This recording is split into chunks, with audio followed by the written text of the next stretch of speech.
Terima kasih Tuhan, terima kasih. Diserahkan hati dan pikiran kami hanya di dalam nama Tuhan Yesus Kristus. Haleluya.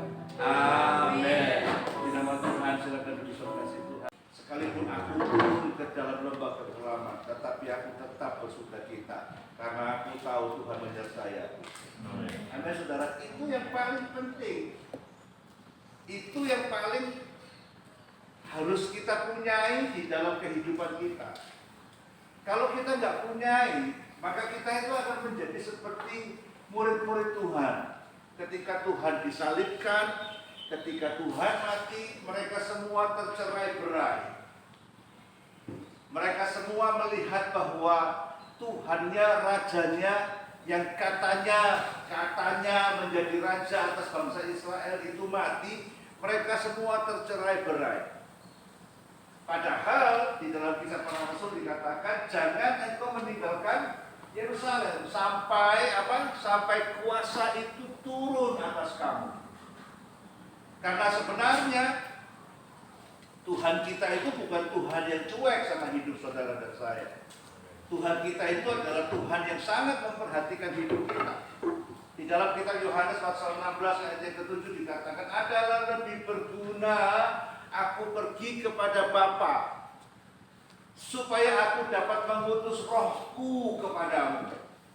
Dan roh itulah yang akan diberikan kepada saudara dan saya untuk apa? Untuk saudara dan saya berjalan di dalam dunia ini. Amin, saudara. Nah, seringkali yang terjadi adalah apa? Kita ini tidak melihat dan tidak memahami kehendak Tuhan itu secara utuh. Waktu Tuhan Yesus dibangkitkan, mereka lebih percaya bahwa mayatnya dicuri. Mereka lebih percaya bahwa Yesusnya sudah mati.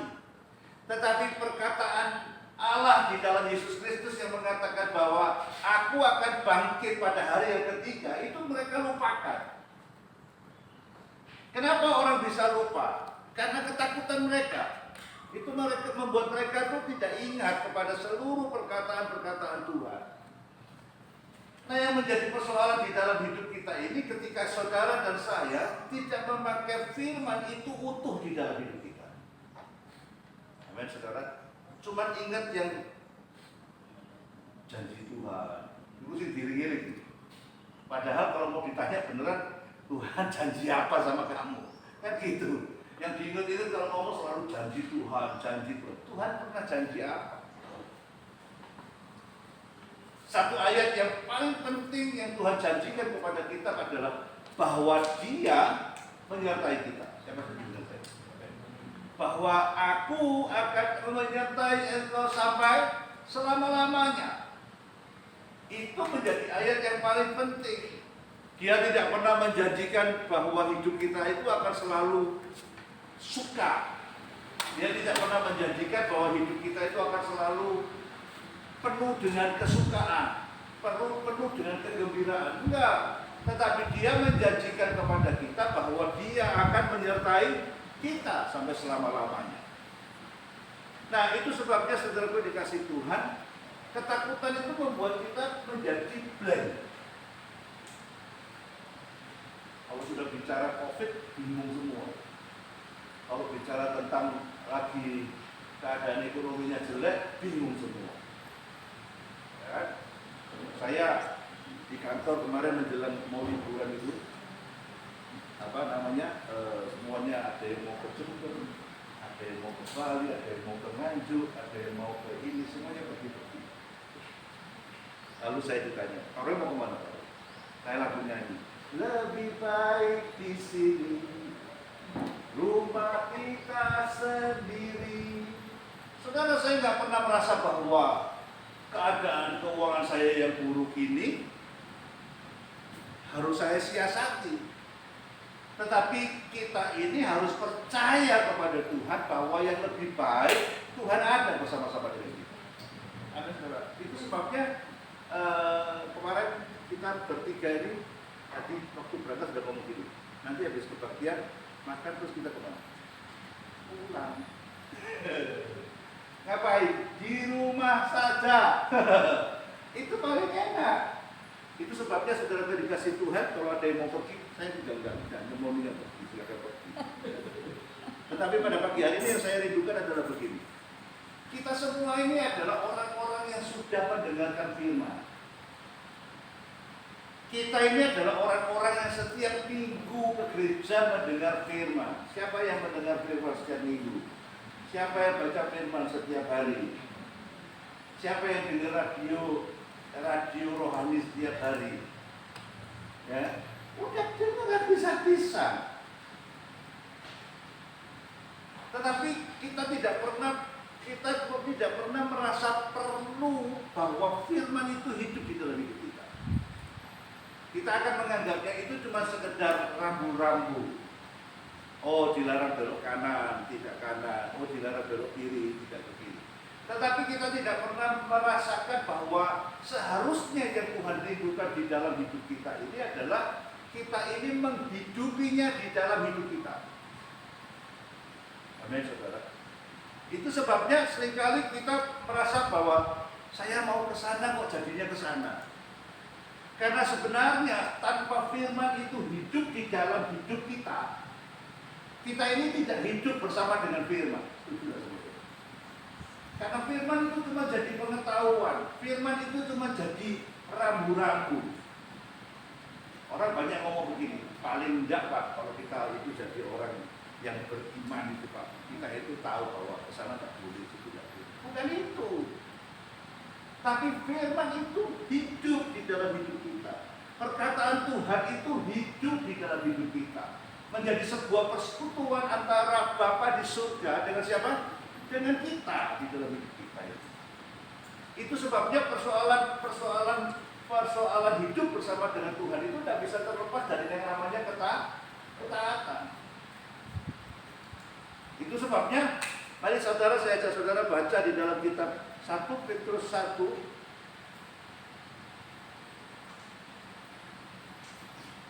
ayat yang ke-13 sampai ayat yang ke-14. Mari kita baca sama-sama. 1, 2, 3. Sebab itu siapkanlah akal budimu, waspadalah dan letakkanlah pengharapanmu seluruhnya atas kasih karunia yang dianugerahkan kepadamu pada waktu penyataan Yesus Kristus. Hiduplah sebagai anak-anak yang taat, jangan turuti hawa nafsu yang menguasai kamu pada waktu. Amin. Amin, saudara. Di sini dikatakan bahwa hiduplah sebagai anak-anak yang taat dan menjauhi hawa nafsu. Untuk taat itu sendiri sebenarnya kita mesti sadar.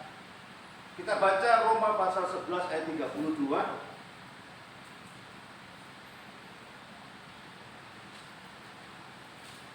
Roma 11 ayat 32. Ayo baca sama-sama ya. 1, 2, 3. Sebab Allah telah mengurung semua orang dalam ketidaktaatan. Stop. Sebab Allah mengurung semua orang di dalam ketidaktaatan. Ketika manusia jatuh ke dalam dosa, nggak taat itu sudah pasti. Kenapa? Karena hubungannya yang terpisah dengan siapa? Dengan Tuhan. Amin, saudara. Ketika manusia hidupnya terpisah dengan Tuhan karena dosa, maka ketidaktaatan itu membelenggu kita, mengurung kita. Sehingga kalau kita pergi ke gereja jadi orang Kristen yang cuma merasa bahwa firman itu jadi cerita, jadi dongeng, jadi rambu-rambu hidup, maka dia tidak akan pernah merasakan bahwa Tuhan itu mengalami persekutuan dengan siapa? Dengan kita. Dampaknya apa? Setiap kali kita dibutuhkan untuk taat, kita nggak mampu taat. Murid-murid itu bersama-sama dengan Yesus setiap hari. Lihat mujizat, lihat kehebatan Yesus, lihat pekerjaan Yesus. Yesus menginjil, Yesus menyembuhkan orang sakit, membangkitkan orang mati. Tetapi mereka tidak mengalami persekutuan dengan siapa? Dengan Yesus. Dampaknya apa? Dampaknya adalah ketika Yesus mati di kayu salib, mereka tercerai-berai.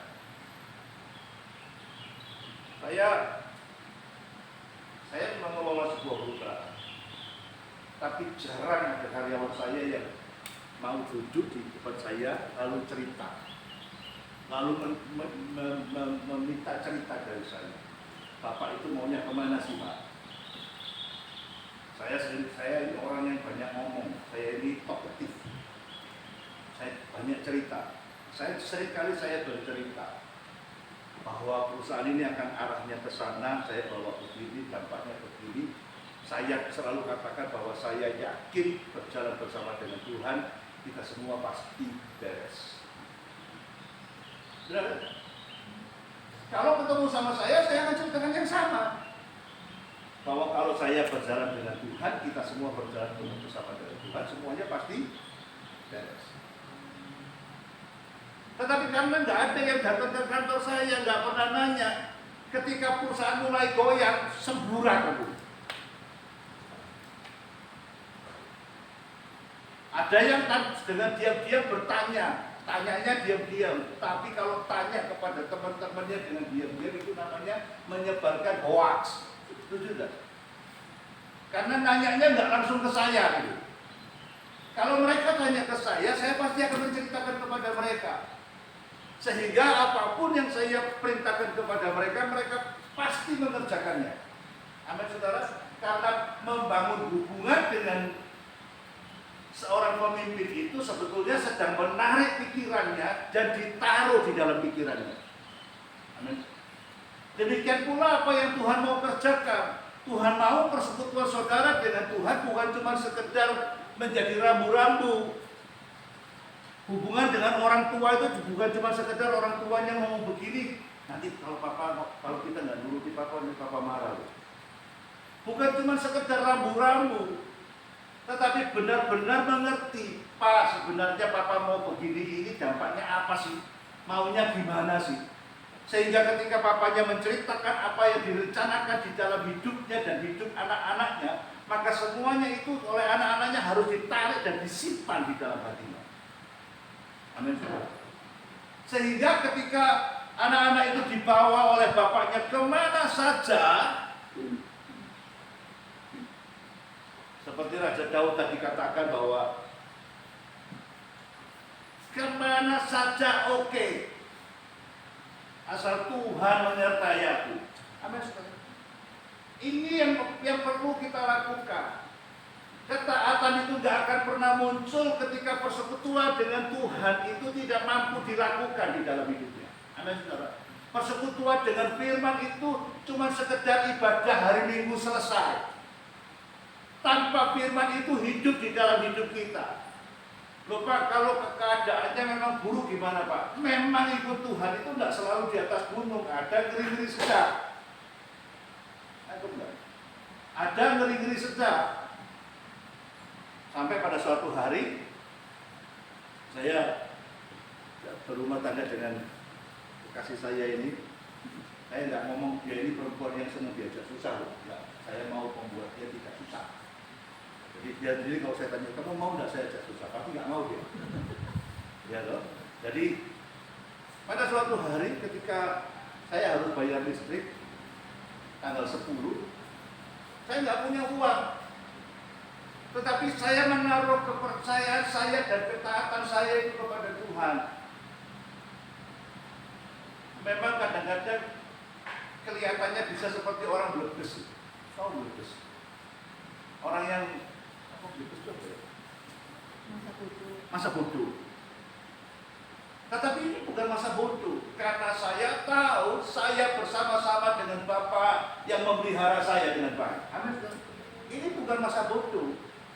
Sehingga tanggal 10 saya nggak punya uang. Saya bilang sama istri saya, kita nggak punya uang. Terus istri saya ini orang yang sepokar dulu gitu dia.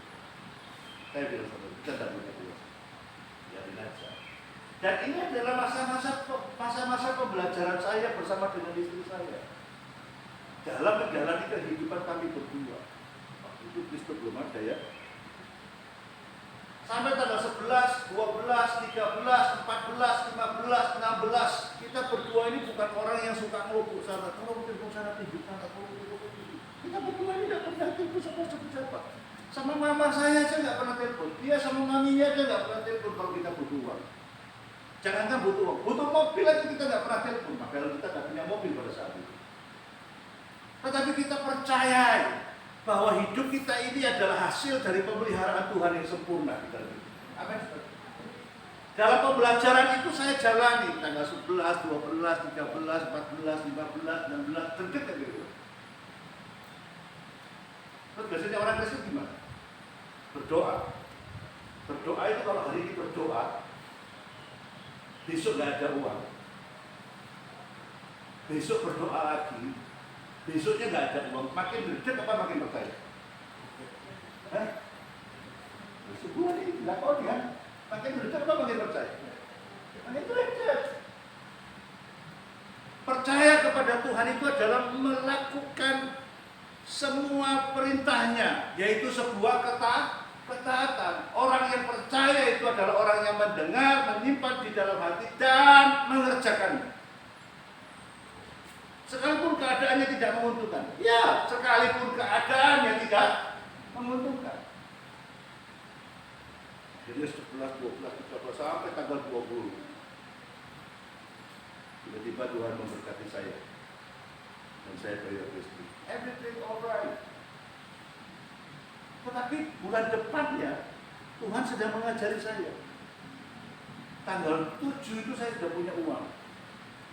Biasa orang manusia itu kan senangi jawabnya tak bayar saya kibek besok ada keperluan yang lain. Jangan dulu lah, nanti mepet-mepet aja. Tanggal 10 jam 3 sore saya sudah di PLN. Saya ngantri itu nomor saya lupa, pokoknya di atas 1000. Sekitar 1020 atau 1060 nomor saya. Dan yang ngantri, yang pada saat saya tunggu itu ngantrinya sudah masih nomor 600. Jadi saya pegang uang ini, nah kok si akhir jam 3. Pikiran saya paling-paling jam 4 sudah tutup. Jadi saya pulang dulu aja, besok pagi-pagi saya ke PLN lagi. Akhirnya pagi saya ke pagi-pagi jam 7:30 saya masih mandi. Saya pikir jam 8 ke PLN kan masih cepat untuk bayar. 7:30 orangnya PLN, petugas PLN sudah di depan rumah. Bawa tan. Mau diapain? Mau dikedot. Saya mulai berpikir begini. Kalau saya punya uang, saya harus benar-benar serius. Kalau saya tidak punya uang, saya boleh bebas. Tapi satu sisi yang lain, saya pernah mengalami saya dengan istri saya. Saya benar-benar nggak punya uang. Tapi waktu saya datang mau bayar, sudah bayar. Saya mau sampaikan kepada saudara ini bukan persoalan iman. Taat itu sebetulnya adalah modalnya iman. Tapi ini adalah persoalan menaruh harap dan percaya kita kepada Tuhan untuk menghasilkan apa? Menghasilkan ketaatan dalam kita. Amin. Supaya kita ini tidak menjadi orang yang hidup di dalam ketakutan. Karena ketakutan itu membuat kita tidak mampu melihat apa yang sebenarnya direncanakan Tuhan di dalam hidup kita. Amin, saudara. Dalam segala perkara orang yang ketakutan itu nggak pernah punya positif thinking. Dia selalu negatif thinking. Tetapi saya mau sampaikan kepada saudara begini, bahwa ketika saudara dan saya ini mempercayai Tuhan, maka ketakutan itu hilang di dalam hidup kita. Amin, saudara.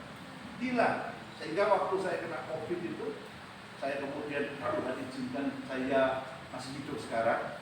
Jadi saya kena COVID itu bulan Juni 2021. Waktu mayat itu ditumpuk-tumpuk, saya pergi ke 2 rumah sakit, saya ditolak semua karena tidak ada tempat pada saat itu. Tetapi kemudian pada akhirnya saya sembuh. Orang tanya sama saya, Bapak takut nggak waktu kena COVID? Enggak. Kok bisa Bapak nggak takut? Karena saya menaruh pengharapan saya kepada Tuhan. Mati hidup saya kepada Tuhan. Saya pernah mengalami, waktu saya naik pesawat pada musim-musim cuaca yang buruk, saya mengalami waktu pesawat itu baru terbang, selama 15 menit pesawat itu terbang, yang saya rasakan adalah pesawat itu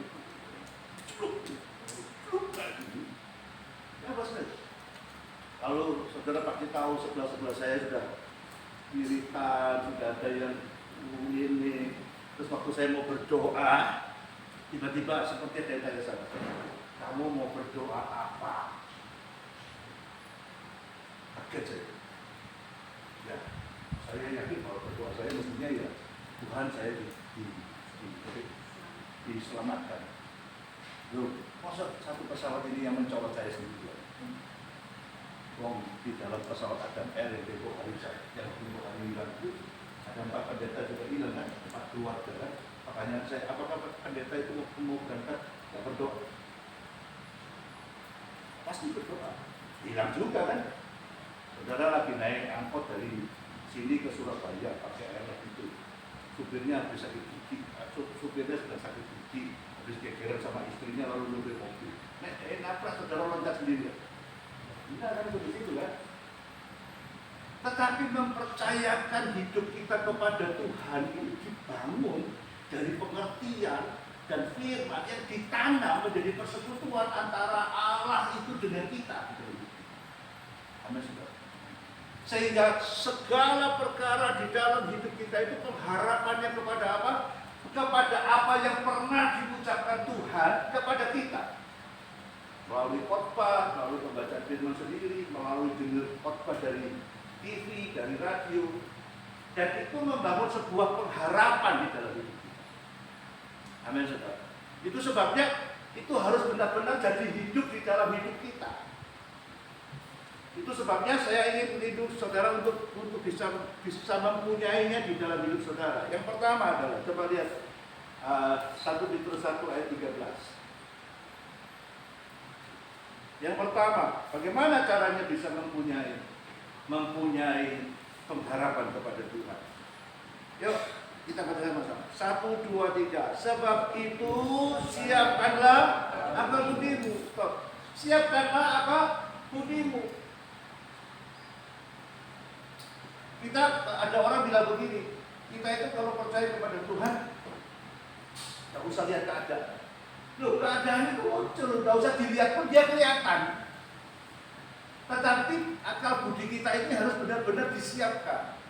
Sehingga kalau saudara pergi ke gereja, saudara dengar firman, saudara dengar radio lewat TV dan manapun firman itu ditaburkan, saudara harus benar-benar membuka hati saudara dan saya, membuka pikiran saudara dan saya. Full, saya mau ke gereja dan saya mau dengar firman. Saya mau ke gereja, firman itu harus saya tanam di dalam hati saya. Saya mau ke gereja, saya akan lakukan setiap firman. Itu mempersiapkan akal budi kita. Akal budi kita ini harus dikuasai oleh apa? Oleh firman. Amin, saudara. Akal budi kita ini jangan dikuasai oleh keadaan, sekalipun keadaan itu juga muncul di dalam hidup kita. Tapi kita harus mempersiapkan akal budi kita itu seutuhnya kepada apa? Firman yang adalah Allah sendiri di dalam hidup saudara dan saya. Ketaatan dibangun yang pertama kali dari apa? Mempersiapkan akal budi. Yang kedua dikatakan apa? 1, 2, 3. Waspadalah, waspada, hati-hati. Karena Hawa juga bisa diselewengkan. Coba lihat di dalam kitab 2 Korintus 11 ayat yang ketiga dan keempat. Bisa minta tolong dibacakan tangan.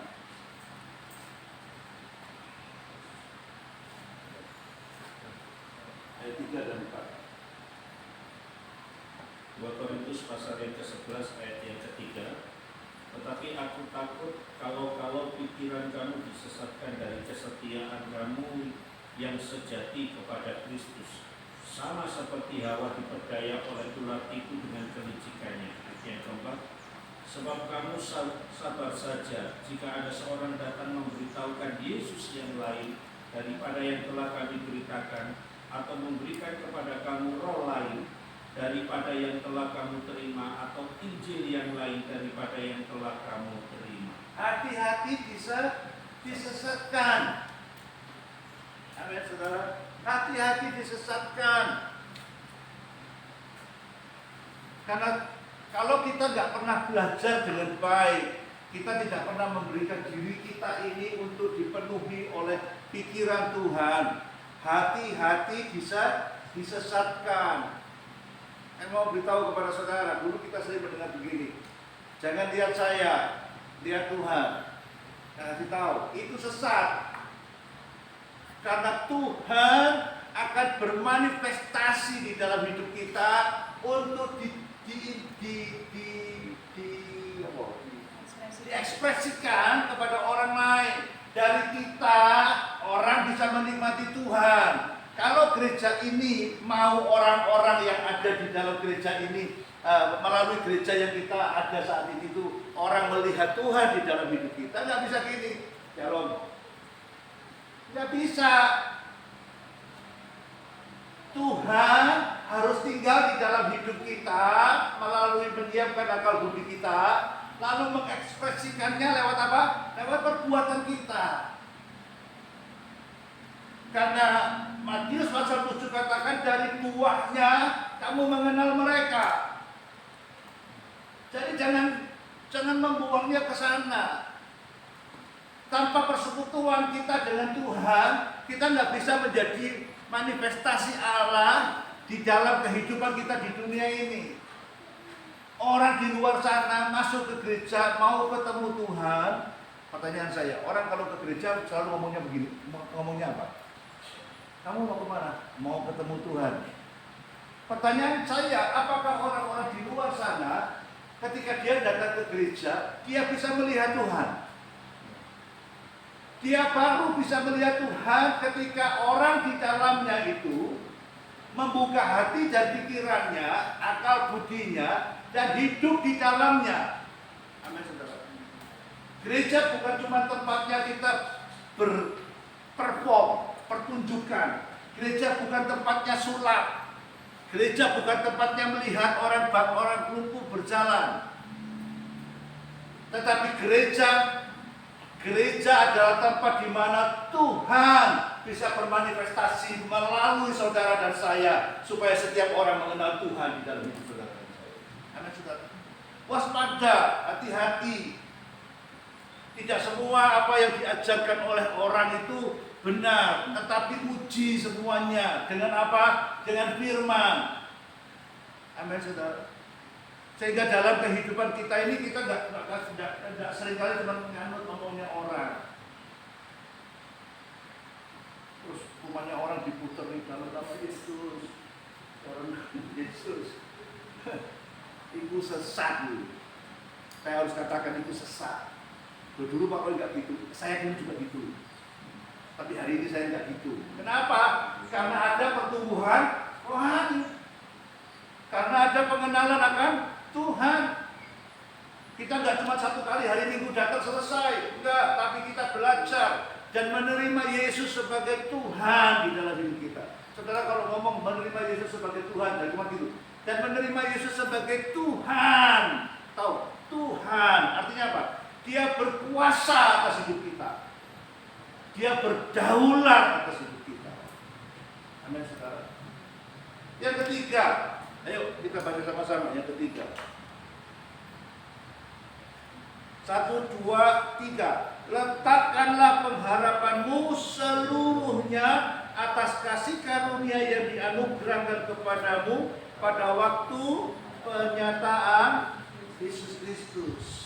Letakkanlah pengharapanmu atas kasih karunia. Letakkanlah pengharapanmu atas Injil, atas firman yang dihidupi Yesus Kristus di dalam hidup kita. Orang akan lihat Yesus di dalam hidup kita ketika kita pun mampu melakukan, kalau ditampar pipi kanan kasihan.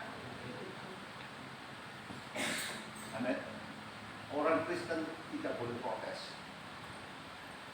Kita orang Kristen tidak boleh protes. Ada satu anak rohani saya yang belum ikut pelayanan kepada kita. Saya pulang dari pagi, tiba-tiba saya lihat pintu pagar saya terbuka, pintu rumah saya terbuka. Saya tanya sama istri saya, kamu ngasih kunci sama siapa? Enggak. Itu saya buka pintu sama pintu saya. Waduh, langsung macet. Masuk ke dalam rumah, hilang, komputer satu set hilang. Yang tidak diambil itu skuter, diambil itu dia tak butuh. Hilang semua. Tetapi satpam di tempat saya itu yang datang dipanggil sama anak-anak itu datang ke Pak Roy, gimana Pak Roy? Saya karena kebetulan keluarga saya itu tinggal di daerah perumahan itu adalah yang paling lama. Lalu satpamnya kenal semua. Pak Roy gimana? Saya lapor polisi. Kalau satpam, saya ajak anak-anak saya, sini kita berdoa. Kita memberkati orang saya percaya dia lagi butuh itu sama Tuhan. Kita berdoa dan kita memberkati dia. Semua melumpuh. Semua melumpuh. Semua tidak dapat pulang. Dan setelah selesai, semuanya pulang. Saya tidak boleh cerita kapan Tuhan menjadinya, karena kita berpikir, wah pasti diganti Tuhan. Kita harus punya mindset yang berubah.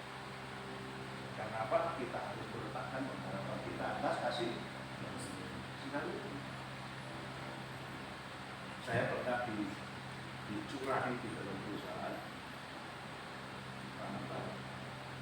Lalu IT saya yang lama, dia tanya sama saya, Pak Roy, bagaimana kalau kita laporkan ke polisi? Karena nilainya agak besar. Saya bilang, Pak, saya minta waktu itu. Gimana Pak? Saya tak berdoa dulu. Lalu setelah saya berdoa, saya minta waktu 1 minggu. Setelah selesai, saya bilang sama Tuhan, maaf Pak, Tuhan saya bilang sama saya, masa depan saya bukan di belakang, masa depan saya di depan. Saya tidak boleh merenungi nasib saya di belakang. Saya tidak boleh ngesorot. Saya tidak boleh mengasihani diri saya sendiri. Karena saya tahu masa depan saya yang ada di depan bersama-sama dengan Tuhan adalah masa depan yang luar biasa. Siapa yang ngomong? Itu sebabnya saya melakukan semuanya itu untuk apa? Saya meletakkan pengharapan saya atas apa? Atas kasih karunia. Saya pernah miskin, makan bakso 1 mangkok berdua, bukan mesra, tapi tidak punya uang. Perginya ke tempatnya bakso aja kita berdua naik becak karena kita tidak punya mobil. Tetapi kalau kemudian Tuhan memberkati saya mengucap syukur. Habis itu pernah miskin lagi saya. Setiap perjalanan yang Tuhan izinkan di dalam hidup saya mempercayainya sebagai pembelajaran di dalam kehidupan saya. Anak saudara, ayo kita baca Ulangan pasal 8 ayat yang kedua sampai ayat yang ke-5. Saudara baca ya bersama-sama.